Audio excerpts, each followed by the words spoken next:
the best of Money Matters. Market View on Money FM 89.3. That's right, you're tuning in to Money FM 89.3. Time now for Market View with me, Chua Tian Tian, where we take you through how the Singapore stock market closed for the day, the biggest movers, sectors, and of course the companies to watch. But as always, a quick recap of some key movements for the day. Well, Singapore shares inched higher as investors continue to mull the situation in the Middle East. So the Straits Times Index was up 0.2% at 3,933 points at about 11:59 a.m. Singapore time, and that is with a value turnover of some 561 million Sing dollars seen in the broader market. Now let's take you through the closing numbers. The STI closed in the green as well, up 0.32%. We're looking at 3,938 points. In terms of value turnover, that's 1.32 billion Sing dollars. Now gainers outnumbered losers, 294 versus 185. Top advances for today we've got for you GMHUSD, SGX and Jardine Cycle and Carriage. And top decliners we have here DBS, Asus and ST Engineering. Well, in terms of counters to watch, we have Singapore Airlines because the national carrier announced in its annual report yesterday that it paid its CEO Goh Choon Phong 7 million Sing dollars in remuneration for the last financial year ended March. Now, elsewhere from the US dollar dropping after President Donald Trump said he had a handful of candidates to succeed Federal Reserve Chair Jerome Powell, so how shares of Nvidia hit a fresh record amid continued bullishness surrounding AI technologies. We've got more international and corporate headlines in focus. And for more market moves and views, I'm joined by David Chow, Director at Azure Capital. David, welcome to the show. Hi, Jintian. Hi, everyone. Thanks for having me on the show. Great to have you. And David, let's start with a US this time around because the NASDAQ was the stand-up performer overnight. Chip titan Nvidia shot up more than 4% to a record high. We're looking at a market cap of 3.76 trillion USD amid continued optimism surrounding AI. Now, how would you read into the movements and how far did Asia track those movements today? Right. I think there have been concerns, that the pace of spending on AI may slow, and you have, asked my opinion, on this matter on several occasions, throughout this year. I think this latest optimism has somewhat, overwhelmed, these concerns for now. With Nvidia's, biggest customers, the likes of Microsoft, Meta, Alphabet, and Amazon, which together make up, I think, about 30% of Nvidia's revenue. On Nvidia's revenue, underline, how the company's biggest customers, continue to spend aggressively, building out their AI infrastructure. And I think, if you look at recent earnings from Nvidia, it was also a notable catalyst for boost, as the report clearly showed, robust growth and pointed to more strength ahead, despite the impact of restriction on the sales of, advanced chips to China. And with this, I believe some investors confident in Nvidia's growth should be higher than it was a couple of months ago. And it seems for now the AI, race will continue throughout, the remainder of this year and probably next year as well. So even with this strength, Nvidia's fracturing up, record gains, I think continue to trade as, in terms of valuation, still termed as, somewhat attractive, not very attractive, but somewhat still attractive. It's trading at, I think, 31.5 times PE for PE, and not far from below its 10 years average. And despite Wall Street estimates calling for faster growth for Nvidia, faster than the broader tech market, the stock's PEG ratio is about 0.9, by far the lowest among your Magnificent Seven. So it's a mixed performance, despite how the mixed performances regarding the regional markets, despite how the stock of Nvidia has performed overnight. If you look at the tech-heavy Korean and Taiwan markets, I think the former market actually closed lower, while the latter market only closed 0.3% higher. And for the rest, they closed higher by not much for the day. Well, if we could go back to the Singapore stock market as usual, David, how did the SGX fare today, and any surprises when we look at the biggest movers and the sectors that they lie in? With SGX closing, I think 0.3% higher today. I think the tech plays were in focus with the Franken and the likes of AEM, closing like 10% higher. So apart from that, stock movements were pretty much normal if you don't include the penny stocks. Let's zoom in on some of the companies to watch for today, David. we have Singapore Airlines, and that is because Singapore Airlines announced in its annual report yesterday that it paid its CEO, Goh Choon Phong, 7 million Sing dollars in remuneration for the latest financial year, which ended in March. Now, this was 13.5% lower than the 8.1 million Sing dollar package he received back in FY 2024. How would you read into the numbers then, and what does it mean for investors? That's part one of the question. And more broadly speaking, what is the near-term outlook for SIA, especially when we look at the disruptions caused by the conflict between Israel and Iran? I think with the salary, I mean, we know that the CEO salary is actually made up of a base, plus a bonus component, to put it simply. And I think the base component is worth around 1.4 million and the rest bonuses. So with, SIA latest, March year ends net profit falling by, I think, around 35%, after fracturing up record earnings, I think it's fair that the variable component is reduced as well. So this actually aligns, with the, the remuneration and the company's performance actually. So, and we know how, SIA will scale back on dishing out bonuses when times are super good. So when earnings fall, one will know what to expect, as in the salary, will actually, the variable part will also fall correspondingly. And with regards to the current disruption, caused by the conflict, I think a few days ago, I think SIA actually cancelled off flights, I think, from Singapore to Dubai. Yeah. So there could be just a slight revenue loss. And, with, I think this is nothing new, with Russian and Ukrainian, airspace also close to most airlines during their, their years of war. The Middle East had actually become a more important route for flights between Europe and Asia. And amid missile and airstrikes during the past 1 or 2 weeks, airlines have actually routed north, by the Caspian Sea, or south by Egypt and Saudi Arabia.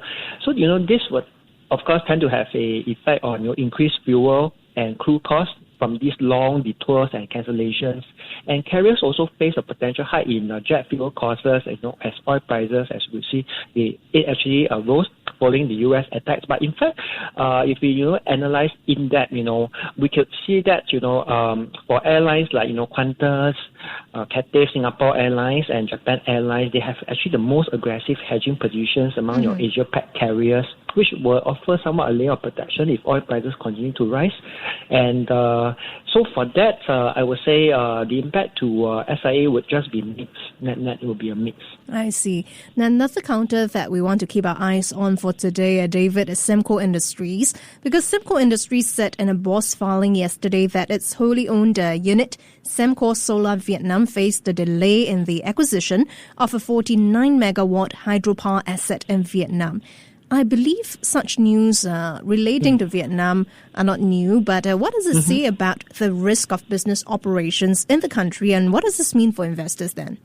I think when a country decides to operate in a foreign jurisdiction, the usual risk assessment will apply, for delay of acquisition to happen. I think it's pretty normal, regardless of whether the destination country is Vietnam or some other developing country. I'll be more worried, if undesirable incidents like accidents actually happen in countries, overseas, maybe a production plant, etc. And with this asset being only a 49 megawatt hydropower asset, if you put things in context, I think currently Sembcorp Industries' portfolio in terms of renewables, I think has a total capacity of 14 gigawatt. So for this 49 megawatt asset, it's only like 0.0035 additional capacity in the grand scheme of things. So this shouldn't be a huge concern for investors. I see. Now, if you're just tuning in, we're now in conversation with David Chow, Director at Azure Capital. Well, across the region, David, Xiaomi's first electric SUV launch today is in focus because shares of Xiaomi is trading within striking distance of a fresh record in Hong Kong. Now, at the same time, a report citing sources familiar with the matter noted that Foxconn, I don't know why we always happen to talk about Foxconn, but Foxconn is apparently nearing a deal to supply electric buses to Japanese commercial automaker Mitsubishi Fuso Truck and Bus. Two different things here, very separate. But if we look at things in totality, how far is the EV sector a bright spot for tech giants in particular? Right. I think with Xiaomi's electric SUV launch and Foxconn potential deal with Mitsubishi, so it really highlights how tech giants are trying to leverage their expertise to diversify into EVs and with the potential to reshape market dynamics. And if you look at global EV sales, I think Xiaomi has actually targeted 350,000 deliveries this year, up from just 135,000 last year. And China's EV market, despite price war, we could see up to this very moment benefits from government support is still coming in. With a summit led by President Xi this year actually signal easing scrutiny on tech-related or tech firms. So this is important for a start. And in Japan, we could also see that with Mitsubishi's also push into electric buses with Foxconn also with growing commercial, EV demand, of course, supported by policy as well. And, stretching a bit, we also see, Hong Kong's adoption of Fuso's truck last year also underscore, this regional momentum. However, with all this, the usual risks will apply, challenges like slowing demand in some markets and, amid trade tensions. So, could actually cap growth in certain aspects of the market. So when when tech giants they actually expand to EVs, of course it intensifies the already intensive competition. The EV market is crowded. Xiaomi competes with Tesla, BYD, and startups like Apple, while Foxconn faces rivals like BYD and even Motor Japan in the commercial EV space. So, but seriously, what Xiaomi and Foxconn could do is to really bring their unique strengths to EV. For example, Xiaomi's smartphone expertise, enables advanced infotainment and smart dashboards, which is highly valued by Chinese consumers. And likewise, Foxconn, apply its supply chain and production prowess to EVs, as seen in its deal to supply electric buses, to Mitsubishi Fuso for, its 2027 launch. So, another advantage is that tech giants can usually scale rapidly, like how Xiaomi emulate Tesla's strategy of producing fewer models at higher volume. So these are all the pros. For the cons, you can say that it entails higher capital costs, and and this diversification could disrupt traditional automakers. So we will have to wait and see how the dynamics unfold in the coming months.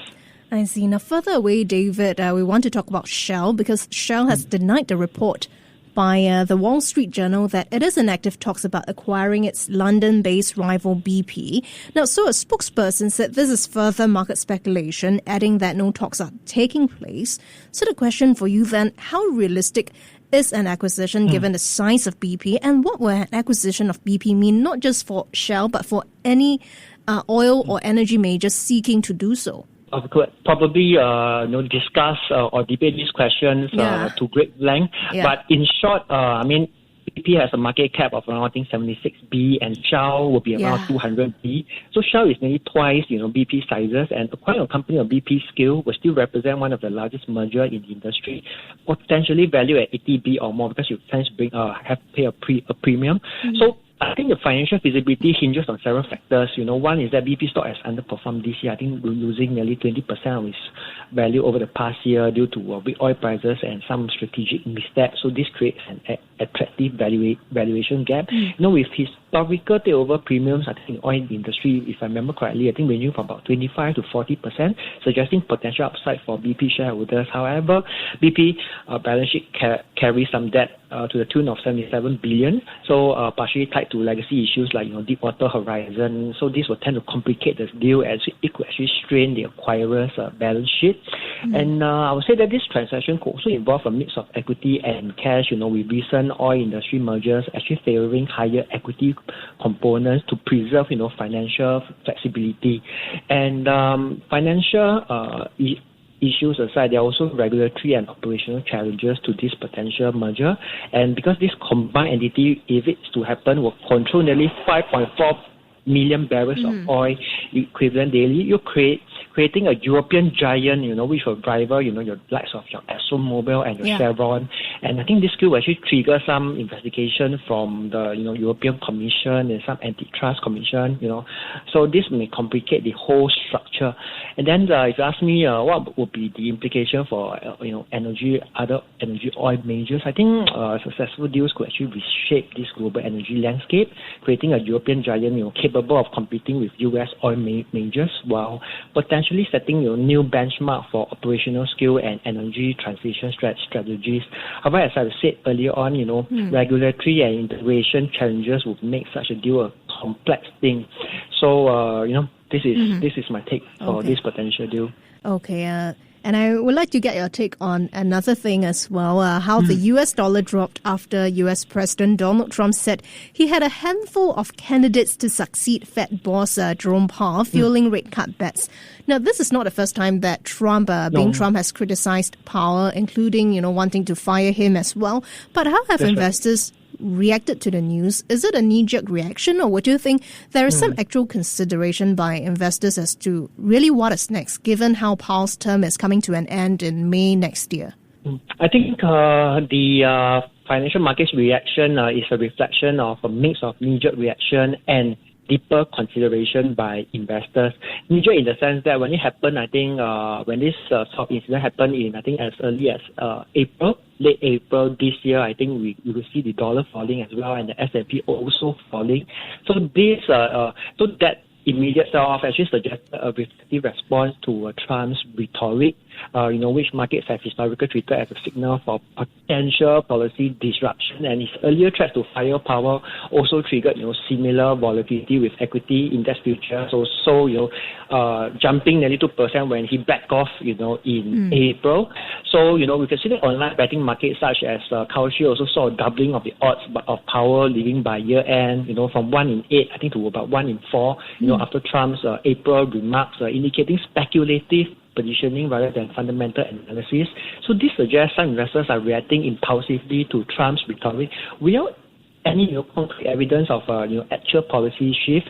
And why I say it's more of a deeper consideration is because I think investors are beginning to price in the possibility of a more accommodative Fed, and so you will see from the Fed futures.